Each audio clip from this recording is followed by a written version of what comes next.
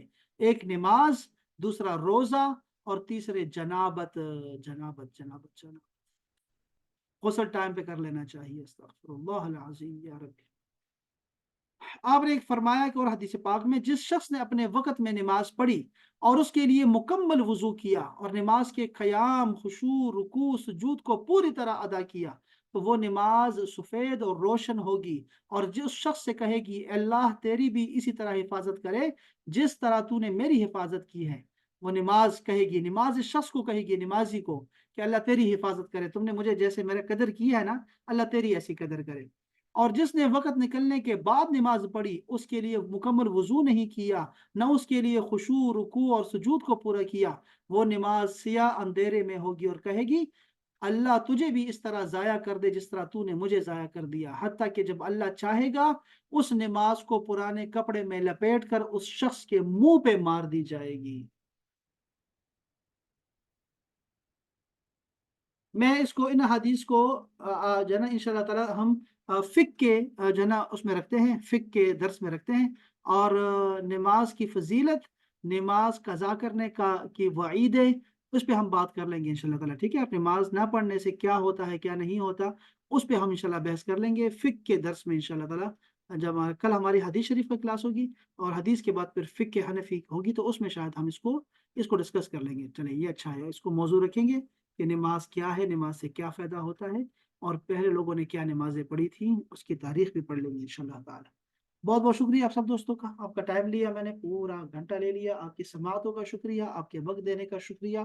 اللہ تعالیٰ آپ کو بھی سلامت رکھے، خوش باش رکھے، اللہ آپ کے تمام بیماروں کو، آپ سمیت سب کو اللہ تعالیٰ شفائے کاملہ عاجلہ عطا فرمائے، اور ہمیں مزید بیماریوں سے، وباؤں سے، ناگہانی اموات اور حادثات سے، آفات اور بلیات سے سب کو محفوظ رکھے اللہ تعالیٰ۔ شیاطین اور جنات، آسیب، سب سے اللہ تعالیٰ ہمیں محفوظ رکھے، شر پسندوں سے، فسادیوں سے، حاسدوں سے، بدخواہوں سے اللہ تعالیٰ ہمیں محفوظ رکھے۔ اللہ تعالیٰ ایسے کسی بندے کو بھی ہمارے اوپر مسلط نہ کرے جو ہمارے اوپر رحم نہ کرے، تمام رحم دل ہمارے اوپر ہوں جو ہم پر رحم بھی کریں اور ہمارے معاملات کو درست رکھے۔ اللہ تعالیٰ ہمیں بھی رحیم بنائے، ہمیں بھی رحم عطا فرمائے، اور ہمیں بھی لوگوں پر، پرندوں پر، گھروں پر، پتھروں پر، نباتات پر، سب پہ، حیوانات پر، انسانوں پر، خصوصاً چھوٹوں پر، بڑوں پر رحم کرنے کی توفیق عطا فرمائے۔ اپنے ماتحتوں پر،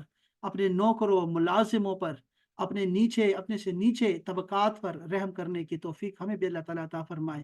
اللہ تعالیٰ ہمیں نرم دل عطا فرمائے جو اللہ تعالیٰ کو پسند ہے۔ اللہ تعالیٰ ہمیں ٹوٹا ہوا دل عطا فرمائے جس میں اللہ تعالیٰ رہتا ہے، جو عرش ہے اللہ تعالیٰ کا۔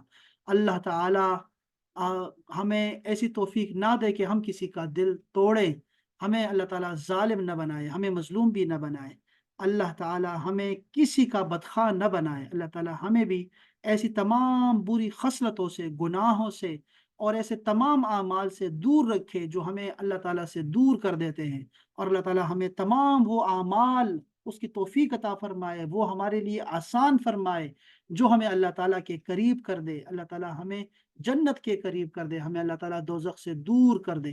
اللہ تعالیٰ پل صراط پہ ہماری مدد فرمائے، رسول اللہ کی شفاعت نصیب ہو ہمیں پل صراط پہ بھی، میزان کے وقت بھی، اور حوض کوثر کے جام ان کے خوبصورت ہاتھوں سے اللہ تعالیٰ ہمیں بھی نصیب فرمائے۔ ان کی شفاعت، ان کے جھنڈے تلے ہمیں بھی وہاں کھڑے ہونا نصیب فرمائے، ان کے ساتھ حشر میں سائے میں کھڑے ہونے کی توفیق اللہ تعالیٰ ہمیں بھی عطا فرمائے، یہ شرف عطا فرمائے کہ ان کے ساتھ جنت میں ہم داخل ہوں، اور ان کے آل کی، ان کے اصحاب کی، ان کے بھائیوں کی، انبیاء کرام کی، شہیدوں کی، صالحین اولیاء اللہ کی ہم جنتوں میں بھی خدمت کرتے رہیں۔ اللہ تعالیٰ اپنے ترانوں کی، اپنی تعریفوں کی، اپنے ذکر کی، اذکار کی محفل سجانے کی ہمیں دنیا میں بھی توفیق عطا فرمائے، اور وہاں بھی اللہ تعالیٰ ہمیں توفیق عطا فرمائے جنتوں میں۔ اللہ تعالیٰ ہمیں جنت کی سب سے اعلیٰ نعمت اپنے رخ زیبا کا دیدار بغیر حجابات کے اللہ ہمیں وہ نصیب فرمائے، اور وہ جمعے کا دن اور جمعے کا بازار ہمیں نصیب فرمائے جہاں نیک لوگ آپس میں سلام سلام کرتے گزریں گے اور وہ نعمتیں ان کو نصیب ہوں گی۔ اللہ تعالیٰ ہمیں ازواج مطہرات نصیب فرمائے جنتوں میں، اور تمام نہروں کا پانی جی بھر کے پینے کی توفیق عطا فرمائے۔ اللہ تعالیٰ ہمارے دوستوں کو بھی، ہمارے خیر خواہوں کو، ہمارے بڑوں کو، ہمارے چھوٹوں کو، خواتین کو، مردوں کو، اللہ تعالیٰ سب کو، جتنے بھی ہمارے جاننے والے ہیں سب کو اللہ تعالیٰ دوزخ کے عذاب سے محفوظ رکھے۔ اللہ تعالیٰ ہمارے دل میں کبھی تکبر لے کے نہ آئے جو ہمیں دوزخ میں ڈال دے، جس سے ہماری نیکیاں ضائع ہو جائے۔ تکبر سے اللہ ہمیں دور رکھے، غیظ و غضب سے اللہ تعالیٰ ہمیں دور رکھے۔ اللہ تعالیٰ ہمارا حامی و ناصر ہو۔ اللہ تعالیٰ ہمارے مرحومین پہ رحم فرمائے، جو بھی دنیا سے چلے گئے ہیں ان کی قبروں کو کشادہ فرمائے اور ان پہ جنت کے دروازے کھول دے۔